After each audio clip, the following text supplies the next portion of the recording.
Alright, I'm going to be going over how to teach the carjacking. So in this first clip, we have a dog that's already been doing carjacking for a while, and I'm going to be doing a pre-trial test on the level 1 carjacking, which includes gunfire.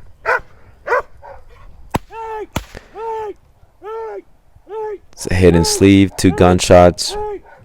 It's supposed to be very pressure oriented. That's pretty much it. Now the next thing I'm going to show you with a green dog, very green, in carjacking at least, not green, but this is his first time, very first session doing carjacking. So we did this the entire hour, just giving lots of breaks, but we did an entire session dedicated to this. This was his first time doing it. As you can see, I'm not using a hidden sleeve, and I'm waiting for him to activate the bite with the bark. Nice and simple. This dog is very young too, still very still maturity left to go, so we're not challenging the dog entirely. Introducing the juggle rocks in the carjacking scenario. He's already seen the juggle rocks, and we're doing this with the sleeve. Then the barking is activating the bite.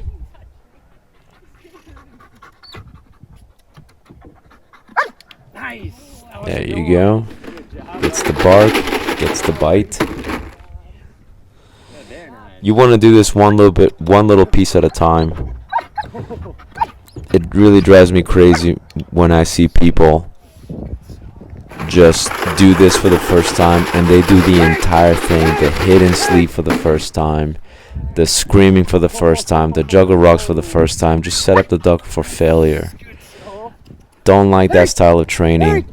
I like to do it one picture at a time. There's less to lose, and you have a higher chance of being successful versus messing things up and then working backwards anyway. So now adding this picture, which is the turnaround. This is part of the carjacking scenario. The decoy will go away and then turn around and then give the dog a bite. But that turnaround can be very intimidating for the dog. So I want to show the dog that turnaround is just part of the exercise, part of the game.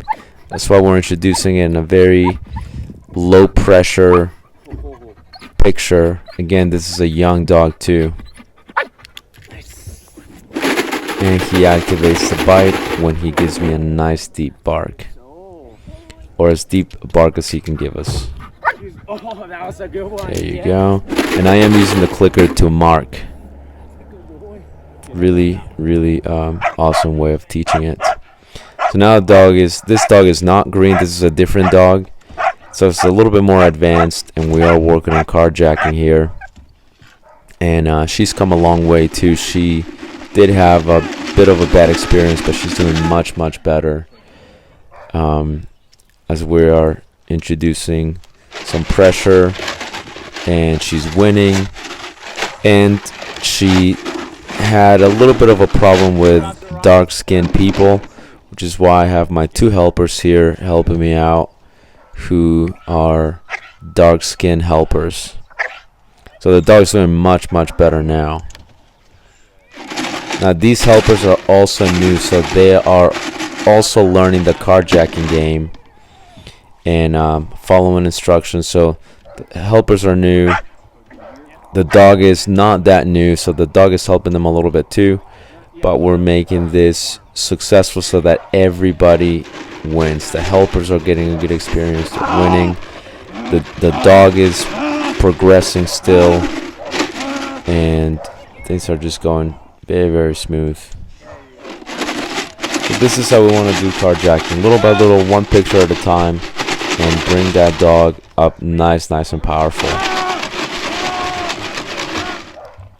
If you like this video, make sure you like and subscribe, and check out the other platforms.